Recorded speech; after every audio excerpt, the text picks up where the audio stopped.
How do you do? I'm John Tacchi, and this is Body Talk, all things massage related. If you recall these fun diagrams back in your physics book, math book, whatever, back in high school or so, we're not going to do any math whatsoever, but it's an important sort of concept that expands into how the body often works a lot harder than it needs to. So although Mr. Cow 1 and 2 are tugging up the canal, the river, whatever,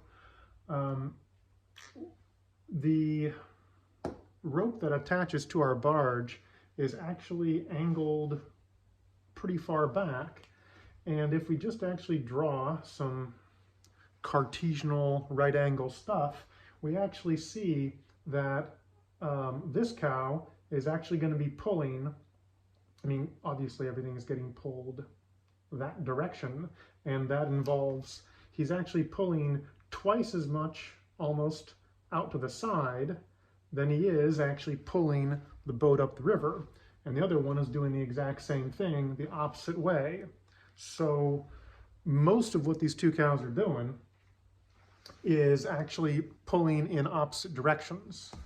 And that actually quickly translates into some parts of our body when in a couple of situations. So this kind of celebrates a lot of issues. When it comes to muscles we have for twisting the spine, we've got our rotatores here that span from one vertebrae to the next. For turning left and right, that is fantastically efficient. But when there's more of an extension, arching dealing of the body, then things like the multifidi that bridge 2 and 3 vertebrae are far more efficient in that respect. This happens to highlight a lot of interesting issues.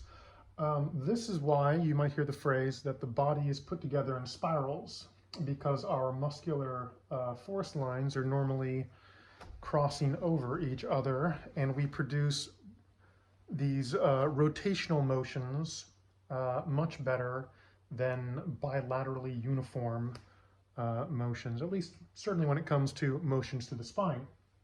Another interesting thing is that as the back arches, so this would be someone facing this way in this picture, so they're facing this way, as they arch,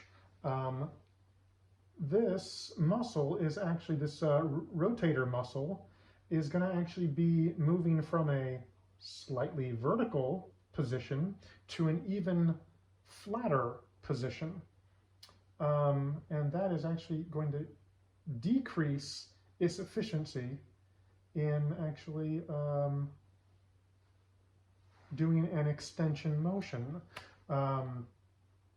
That means the compression and the unwanted forces through the joint become even worse. So lift with your legs, not with your back. Another interesting discovery, just in me celebrating this little fun thing, there's a term called anterior translation, and that's where a vertebrae starts sliding forward in relationship to the vertebrae below it.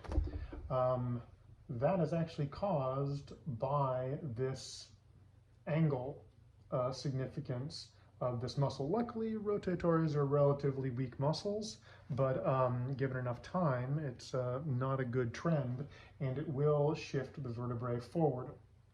The big problem there is that between each of these vertebrae, there is a nerve root that comes out both sides, and that nerve root sits right about here, and as you slide one to the other, you'll get the bone pressing up against the nerve root, and that can cause various neuropathies, muscle weakness, tingling, nerve problems, etc.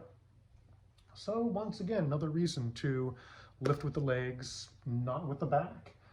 There's going to be plenty of opportunities to strengthen your back muscles. There's no reason to destroy yourself in the process. All of these muscular angle takeaways for the massage therapist, they're useful sort of references on identifying where there's a problem and where else we can address things, and see the coordination patterns that exist. For the client, the person on the table, for your self-maintenance, it's good to have an idea that working harder isn't always working for yourself. Good ergonomics can be learned. I'm a strong proponent of Iyengar yoga, but there are many exercises out there that make a good emphasis on proper ergonomics and technique when going through an effort. It's important to remember that as much as massage therapists can hopefully do for our clientele, if you're seeing us once a month, that's about 720 hours the client is responsible for themselves, and about 1 hour that the massage therapist has to put the guy back together. So I would definitely encourage that people limit their own personal injury. Yeah. So this has been Body Talk. I'm John Tacchi. Just a lot of little ergonomic food for thought. Yeah, it's like one of those days.